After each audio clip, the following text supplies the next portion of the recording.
Assalamualaikum warahmatullahi wabarakatuh. Terima kasih nih yang udah ngeklik di channel Yati sama Official guys. Semoga kalian selalu sehat, berkabar kalau untuk kita semuanya. Di Hong Kong sekarang jam 10 pagi guys. Kita sarapan yuk. Saya sarapan ini guys, egg roll. Bismillahirrahmanirrahim. Ayo kalian juga sarapan dong, sarapan bareng yuk.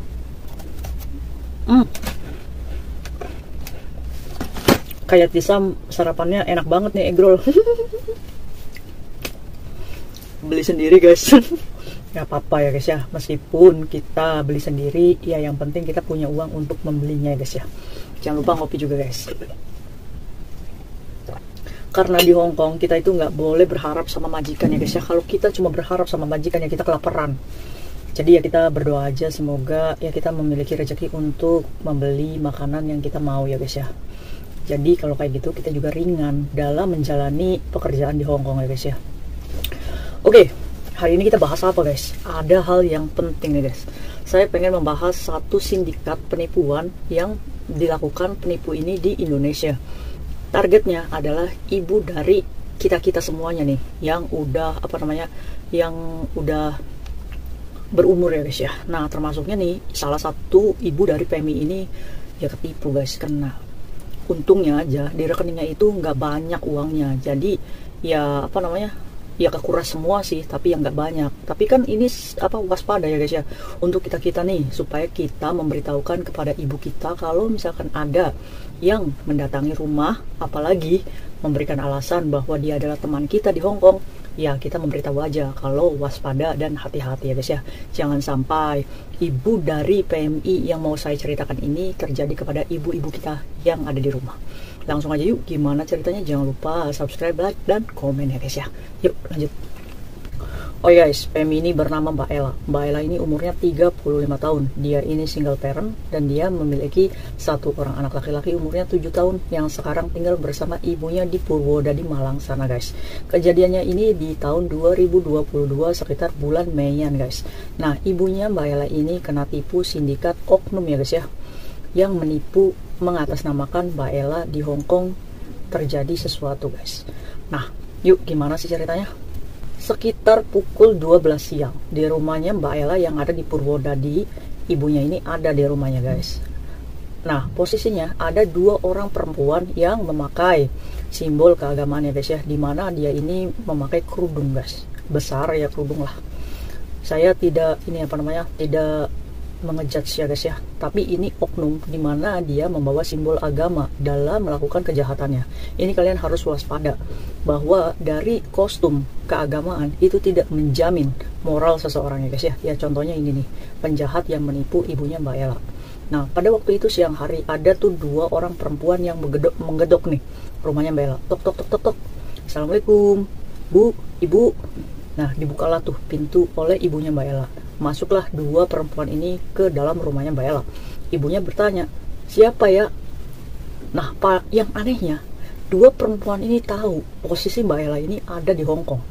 Dan, tapi nih, kalau misalkan di Hong Kong, Mbak Ella ini dikenalnya Ella ya guys. Tapi kalau di rumah, itu namanya Iis guys, terkenalnya guys ya. Nah, dua perempuan ini mengatakan kepada ibunya bahwa kedua ini adalah temannya Mbak Ella, tapi dengan menggunakan nama Mbak Iis ya guys ya, yang terkenal di lingkungan situ guys. Akhirnya ibunya ini menyambut lah, karena apa? Karena kedua ini adalah teman dari anaknya guys ya. Akhirnya kumpullah di ruang tamu, dimana kedua ini bercerita kepada ibunya, bu, saya pinjam handphonenya dong bu, saya mau menghubungi Iis dulu nih kalau saya sudah nyampe di rumahnya. Akhirnya tanpa curiga, ibunya ini memberikanlah handphone genggamnya tuh ke salah satu perempuan itu. Akhirnya, mana ya bu nomornya Iis? Ditunjukkanlah nomornya Mbak Ella ya guys ya. Akhirnya, ternyata nomor itu diblok. Namanya juga orang tua ya, yang nggak paham kalau nomornya diblok. Akhirnya nomornya Mbak Ella yang ada di handphone ibunya ini diblok guys. Nah, akhirnya, nih bu, saya sudah ngubungin Mbak Iis, kan kalau di rumah namanya Mbak Iis ya guys ya. Kalau di Hong Kong itu disebutnya Mbak Ella. Nah, ibunya kan taunya Iis sama Ella ya sama gitu. Akhirnya, nih bu, saya udah ngubungin Iis. Oh ya bu, saya kesini tuh ada sesuatu yang mau saya ceritakan sama ibu. Akhirnya, ibunya Mbak Ella ini yang menyimak lah cerita dari kedua temannya Mbak Ella ini. kedua perempuan ini mengatakan kepada ibunya Mbak Ella bahwa dia ini adalah disuruh Mbak Ella untuk mengatakan kepada ibunya. Dengan kaget kan ibunya, apa kok anak saya kok nggak pernah cerita. Ternyata yang diceritakan dua perempuan ini adalah, Bu, ibu tahu nggak kalau Ella di Hong Kong itu lagi hamil katanya guys, dengan laki-laki Bangladesh. Kaget kan ibunya. Dan sekarang Bu, posisinya Ella ini kabur dari rumah majikan dan membutuhkan bantuan obat katanya guys, yang harus dibeli. Besok saya ini akan terbang ke Hong Kong, sekarang saya lagi cuti katanya guys. Terus akhirnya, ayo Bu, ibu ada uang berapa untuk membeli obatnya Ella? Kasihan Bu, keadaan Ella di sana tuh benar-benar memprihatinkan katanya guys gitu. Namanya seorang ibu ya guys ya, mendengar kabar anaknya kenapa-kenapa di Hong Kong, ya takut lah, khawatir lah, gemetar lah. Waktu itu ibunya Mbak Ella ini menghadapi dua perempuan yang mengaku kalau Mbak Ella ini lagi hamil dan membutuhkan obat. Nggak ada yang nolong karena KJRI udah nggak bisa nolong guys. Akhirnya ibunya Mbak Ella ini minta diantarkan ke ATM BRI guys untuk mengambil uang. Kan penipunya itu mintanya 3 juta ya guys ya untuk membeli obat. Nah ternyata alhamdulillahnya di ATM itu cuma ada 1.100.000 guys. Apakah uang itu diambil? Iya, diambillah oleh ibunya Mbak Ella ini. Dan pulang lagi tuh mereka bertiga ke rumahnya Mbak Ella. Ya sambil ngobrol-ngobrol, ya apa namanya, menceritakan imajinasi mereka ya guys ya. Ya ibunya ini dalam keadaan gemetar, apalagi dia menghubungi Mbak Ella ini nggak bisa dihubungi. Ya iyalah, nomornya kan diblok ya guys ya. Akhirnya uang itu, ya udah nih saya titip ya buat beli obatnya. Terus yang jadi anehnya, ini nih dua wanita ini nih ngomong sama ibunya Mbak Ella, kalau misalkan ibu punya perhiasan nggak, gelang atau apa, dijual aja dulu Bu, soalnya benar-benar obat ini mahal banget katanya. Alhamdulillahnya lagi nggak punya celengan emas nih guys ibunya Mbak Ella. Ya mungkin kebutuhan Mbak Ella ini apa namanya, menjadi single parent ini kan belum bisa ya guys ya untuk membahagiakan orang tua sampai ke sana guys. Akhirnya cuma kena 1.100.000 guys. Akhirnya penipu ini pamit lah ke ibunya Mbak Ella untuk membelikan obat ke Mbak Ella bahwa dia ini harus pulang lagi ke Hong Kong besok hari. Akhirnya ibunya ini ya mendoakan ya sebagai orang tua, iya hati-hati ya, bilang sama Ella untuk segera hubungi ibu katanya, karena nggak bisa dihubungin kan. Nah akhirnya guys pulanglah nih sindikat 2 orang nih pulang.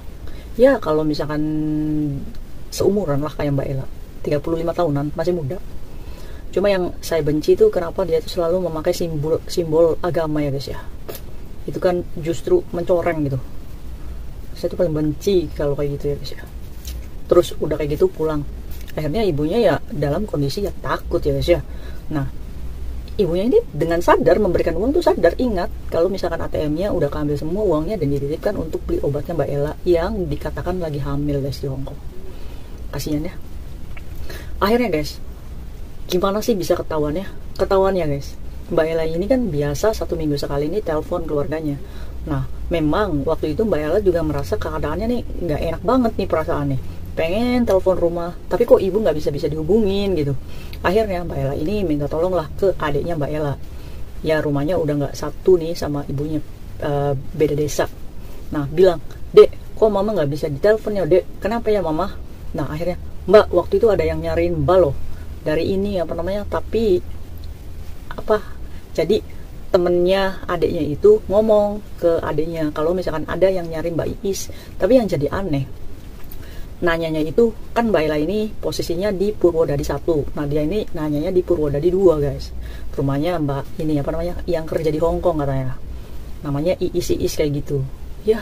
Akhirnya guys Mbak Ella ini ngomong lah sama adiknya untuk coba kamu ke mama dulu barangkali kenapa-kenapa.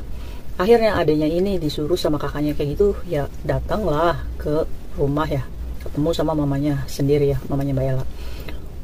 Ternyata guys diceritakan tuh mamanya tuh kalau misalkan Ella itu lagi hamil dan kemarin itu ada temannya dititipkan uang 1.100.000. Akhirnya menggunakan telepon adiknya ya, ngubungin nih Mbak Ella.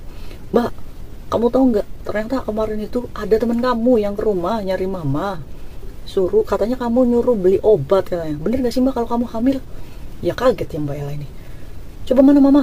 Akhirnya nih ngomong lah, Mah siapa yang datang? Teman kamu. katanya kamu tuh hamil, kamu tuh bener nggak, kamu tuh jangan-jangan kamu nakal di sana gitu. Ya Allah ma, meskipun saya janda katanya, nggak mungkin saya ini masih ingat kalau misalkan melakukan kayak gitu tuh ya salah, kata Mbak Ella tuh menjelaskan. Akhirnya dicek-cek tuh handphonenya mamanya tuh oleh adiknya, ternyata ya nomornya Mbak Ella ini ada di list pemblokiran nomor guys. Terus diceritakan tuh mamanya kronologi gimana temannya Mbak Ella itu bisa datang, dan uang yang diambil ya kekuras semua di ATM. Ya untungnya uangnya itu cuma sedikit ya guys ya, 1.100.000. Ya tapi kan kalau untuk orang di Indonesia 1.100.000 mah ya udah bisa nyambung hidup gitu sebulan. Akhirnya ya bersyukur aja ya kalau misalkan Mbak Ella posisinya ya baik-baik aja. Cuma ini nih yang jadi pertanyaan, kok bisa ya tahu itu rumahnya Mbak Ella yang kerja di Hong Kong, tahu kalau misalkan Mbak Ella ini single parent, punya ibu aja di rumah, sehingga mudah untuk ditipu ya guys ya.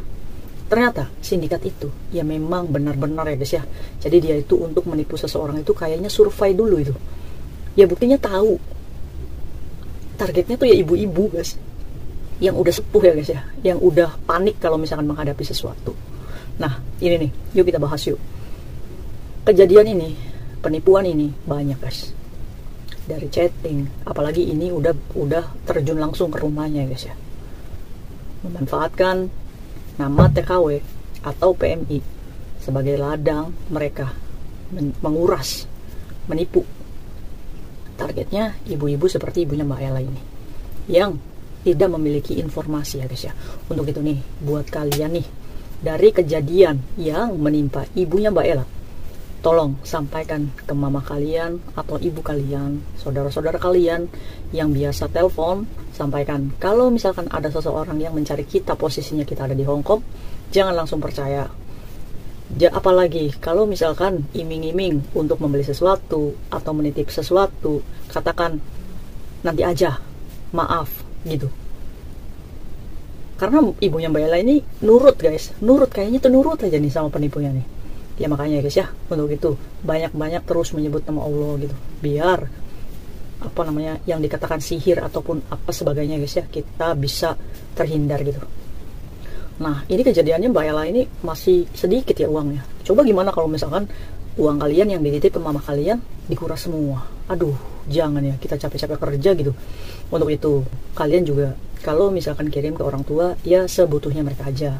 Selebihnya uang kalian ya simpan sendiri di rekening kalian ya guys ya, untuk mengantisipasi nih kalau misalkan ibu kita dalam keadaan yang tidak bisa bukan tidak mempercayai orang tua kita ya guys ya, tapi mengantisipasi kejadian seperti ini. Alangkah lebih baik kalau kita simpan uang, ya simpan sendiri, karena kita kan sudah dewasa ya guys ya. Aduh, semoga kejadian ini bisa menjadikan pelajaran ya guys ya. Banyaknya penipu-penipu di tanah air kita sendiri dikarenakan faktor ekonomi yang jelas, dimana apalagi dampak pandemi ini banyak orang yang kehilangan pekerjaan sehingga mereka mencari uang secara sadis ya guys ya, yang berani menipu kayak gitu. Aduh, semoga menjadikan pelajaran untuk kita ya guys ya. Selalu perhatian kepada orang tua, selalu hubungi, jangan lost control terlalu lama ya guys ya. Dikhawatirkan yaitu dimanfaatkan.